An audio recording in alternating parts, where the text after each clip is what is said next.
बड़े पर्देदार बीवी बने फिरती है। रात को ये हरकतें करती है। ये आवाज़ मेरी सास की थी, जो मैंने ऊंची आवाज़ में सुनी थी। मुझे समझ में नहीं आ रहा था कि मेरी सास ये बात किससे कह रही है। मैं जल्दी से अपने कमरे से बाहर आई। यह रात के 12 बजे का वक्त था। मुझे अपनी सास पर गुस्सा भी आ रहा था। वो हर वक्त बिला वजह बोलती रहती थी। मुझे ऐसा लग रहा था जैसे वो अभी मेरी बड़ी भाभी यानी मेरी जठानी शहाना भाभी से ही बात कर रही हैं। शहाना भाभी के साथ उनका रोज़ अव्वल से झगड़ा ही चल रहा होता था। अक्सर ही शहाना भाभी नकाब और पर्दे में रहती तो मेरी सासू माँ को गुस्सा आ जाता था। बहरहाल वो हमेशा यही कहा करती थी कि एक दिन तुम्हारे पर्दे की असलियत मैं पूरी दुनिया को बता कर रहूँगी। मैं नहीं जानती थी कि क्या सच है और क्या झूठ है। बहरहाल मैं जब बाहर आई तो भाभी के कमरे से ये आवाज़ें आती सुनकर मुझे बड़ा अजीब सा लगा था। चीखों में भी इजाफा होता गया। अब तो लग रहा था जैसे मामला वाकई में संजीदगी इख्तियार कर चुका है। मैं जैसे ही बाहर आई देखा तो भाभी के कमरे से ही चीखों की आवाज़ आ रही थी। शहाना भाभी अमूमन रात को कमरा बंद करके सोती थी। पता नहीं आज कैसे कमरा खुला रह गया। जो सासू माँ अंदर चली गई, यही सोचती सोचती मैं भी शहाना भाभी के कमरे में गई। कमरे का दरवाज़ा खुला ही था। मेरी सास ने शहाना भाभी को बालों से पकड़ रखा था। वो उन्हें घसीटते हुए बाहर ला रही थी। बाहर लाकर उन्हें ज़मीन पर पटका और फिर कमरे को कुंडी लगा दी। बोली कि तुम्हारा आशिक जो अंदर बैठा है उसका हाल मैं पूरी दुनिया को दिखाऊंगी। मैं समझ नहीं पा रही थी और ना ही मुझे यकीन आ रहा था कि शहाना भाभी का भी ऐसा कोई मामला हो सकता है। शहाना भाभी का शौहर 2 साल से दुबई में मुकीम अपनी रोजी रोटी की कोशिश कर रहा था। ऐसे में शहाना भाभी के यहाँ ऐसी हरकत बहुत बुरी और अजीब सी थी, क्योंकि एक शौहर अपनी बीवी के लिए जब कमाने के लिए परदेश जाता है तो उसे भी उसकी वफा का पास करना चाहिए। शौहर के अमानत में खयानत नहीं करनी चाहिए। मुझे भी ये सोचकर शहाना भाभी से घिन आने लगी थी कि उन्होंने अपने शौहर को धोखा दिया है। ऐसी औरतों से मेरी वैसे भी नहीं बनती थी।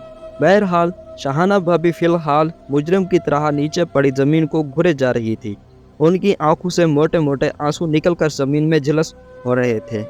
मेरी सास ने हाथ हवा में लहराते हुए उन्हें ललकारा और बोली, मैं अच्छे तरीके से जानती हूँ कि ये मगरमच्छ के आंसू हैं। जाओ जाओ सैमा, जाकर घर का दरवाजा खोलो। बाहर लोग जो खड़े इस तमाशे को देखना चाह रहे हैं, उन्हें भी पता चले कि आज हमारे घर में हो क्या रहा था।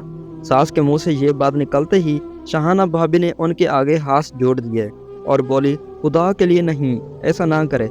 मेरे माँ बाप ने सारी जिंदगी नेक नामी कमाई है। मेरी भी मोहल्ले वाले मुझे एक शरीफ औरत के तौर पर ही जानते हैं। आप मुझे बदनाम ना करें, वरना लोग कभी इज्जत नहीं करेंगे, ना ही अपने बच्चों को कुरान पढ़ाने के लिए मेरे पास भेजेंगे।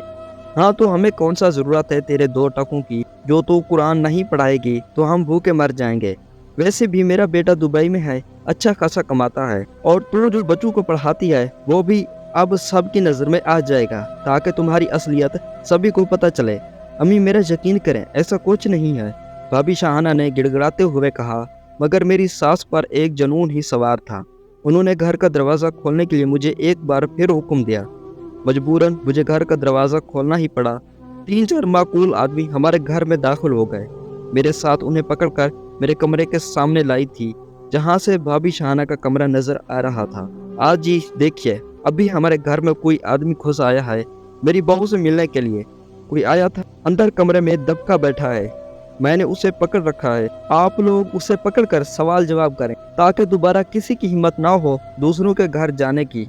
मोहल्लेदारों को जब ये बात पता चली तो ऐसा हो चुका है तो वो भी मेरी भाभी को मशकूक और बुरी नज़र से देखने लगे थे। जाहिर है एक औरत जो हाफिज कुरान हो, मोहल्ले में उसकी अच्छी शोहरत हो, जब उसके बारे में एक दिन आपको ये पता चले कि रात के पिछले पैर उससे कोई मर्द मिलने आया था, तो आप क्या सोचेंगे? यही कि वो सब कुछ जो वो लोगों को दिखाती है वो एक ढोंग के सिवा कुछ नहीं। मुझे तो समझ नहीं आता था कि शहाना भाभी को ऐसा करने की क्या जरूरत पड़ी थी। औरत में हवस इतनी भी नहीं होती कि वो किसी मर्द को अपने घर बुला ले, जबकि वो शादीशुदा हो और हर मामले को समझती हो। लेकिन तखीर अब जो हो चुका था वो हो चुका था।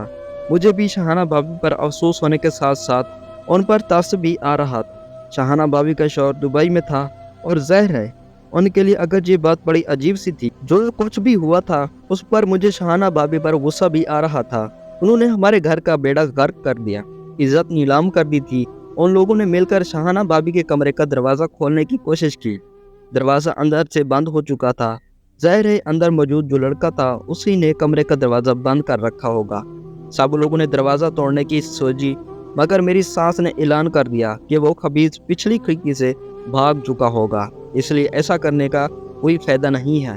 میری ساس نے اہل محلے سے کہا کہ آپ لوگ اگر تھوڑی دیر پہلے آ جاتے تو اس عاشق کو پکڑ لیتے جو میری بہو سے ملنے کے لیے آیا تھا۔ پچھلی گلی سے نکل کر وہ فرار ہو چکا ہے۔ اس بات پر شاہانہ بھابی کی عزت خاک میں ملا دی تھی۔ ان کی آنکھوں سے آنسو بہ رہے تھے۔ انہوں نے اپنی صفائی میں ایک لفظ بھی نہیں کہا تھا، بس ہکا بکا نظروں سے سبھی کو دیکھے جا رہی تھی۔ محلے دار تو تھو تھو کر کے چلے گئے تھے۔ میری ساس شاہانہ بھابی پر مکے برسانی شروع ہو گئی تھی۔ بتا تجھے کیا کمی تھی میرے بیٹے میں جو تو نے ایسی حرکت کی؟ میں فون کر کے صبح ہی اسے اس بات کے بارے میں بتاؤں گی۔ میرے بیٹے کو بھی پتہ چلے کہ جس بیوی کے لیے وہ پردیس میں اتنی مشقت کاٹ رہا ہے وہ اس کے پیٹھ پیچھے کیا کر رہی ہے۔ اسے بھی تو پتہ چلے کہ تم کس قسم کی عورت ہو۔ جس کے لیے وہ اتنی زیادہ دولت کما رہا ہے وہ تو اس قابل ہے ہی نہیں۔ میری ساس کی باتیں شاہانہ بھابی کو سمجھ تو آ رہی تھی، مگر وہ بس مسلسل روئے جا رہی۔ میں سمجھتی تھی کہ وہ آ کر معافی مانگے گی۔ ہم سب لوگ ڈرائنگ روم میں آ گئے۔ شاہانہ بھابی لڑکھڑاتے ہوئے وہاں پہنچی اور ساس کے آگے ہاتھ جوڑ کر بولی، امی جان آپ میرے شوہر کو کچھ مت کہیے گا، وہ یہ جھوٹ برداشت نہیں کر پائے گا۔ ساس نے یہ بات سن کر شاہانہ بھابی کے چہرے پر زوردار تماچا دے مارا اور بولی، تجھے شرم نہیں آتی؟ تو اپنی ساس کو جھوٹا کہہ رہی ہے۔ میں نے سب کچھ اپنی آنکھوں سے دیکھا ہے، اور تجھے کیا لگتا ہے میں یہ سب کچھ بھول جاؤں گی؟ کبھی بھی نہیں۔ اپنے بیٹے سے کہوں گی کہ 3 لفظ بول کر تجھے فارغ کر دے، میری نظروں کے سامنے سے دفع ہو جا۔ نہیں اماں، میرا تو اس گھر سے جنازہ ہی اٹھے گا۔ اماں ابا نے مجھے یہی سکھا کر اس گھر سے بھیجا تھا، اور میں ہرگز یہاں سے نہیں جاؤں گی۔ جو کچھ بھی ہوا اس میں میرا کوئی قصور نہیں۔ میں اس لڑکے کو نہیں جانتی۔ یہ سننا تھا کہ میری ساس کو مزید غصہ آ گیا۔ بکواس بند کرو اور یہاں سے دفع ہو جاؤ، ورنہ مجھ سے برا کوئی نہیں ہوگا۔ میری ساس کی بات سن کر شاہانہ بھابی وہاں سے چلی تو گئی، مگر میرے دل میں بے چینی سی ہونے لگی۔ آخر شاہانہ بھابی نے ایسا کیوں کیا، اور وہ اب سچائی کیوں نہیں بتا رہی؟ بہرحال وہ کمرے میں چلی گئی۔ کسی نے بھی سوچا نہیں تھا کہ صبح ایک طوفان ہے جو کہ سب گھر والوں کا انتظار کر رہا۔ سب کے 3-4 بچے تھے۔ ہم لوگ نماز کے لیے آج شاہانہ بھابی کے کمرے کا دروازہ بند تھا۔ ساس نے بھی دروازہ بجانے کی زحمت نہ کی۔ میں نے ان سے پوچھا تو کہنے لگی، اب اپنے کالے کرتوتوں کے بارے میں اسے بھی پتہ چل چکا ہے کہ کوئی اس کے نماز پڑھنے پر یقین نہیں کرے گا، اس لیے آج دکھاوا کرنے کے لیے باہر نہیں آ، ورنہ تو تم جانتی ہو شاہانہ تو صبح اٹھتے ہی قرآن پاک لے کر بیٹھ جاتی ہے، لمبی نماز پڑھتی ہے تاکہ سب کو یقین ہو جائے کہ شاہانہ ایک صاف اور پاک عورت ہے، اس لیے وہ ان چیزوں کا خاص خیال رکھتی ہے۔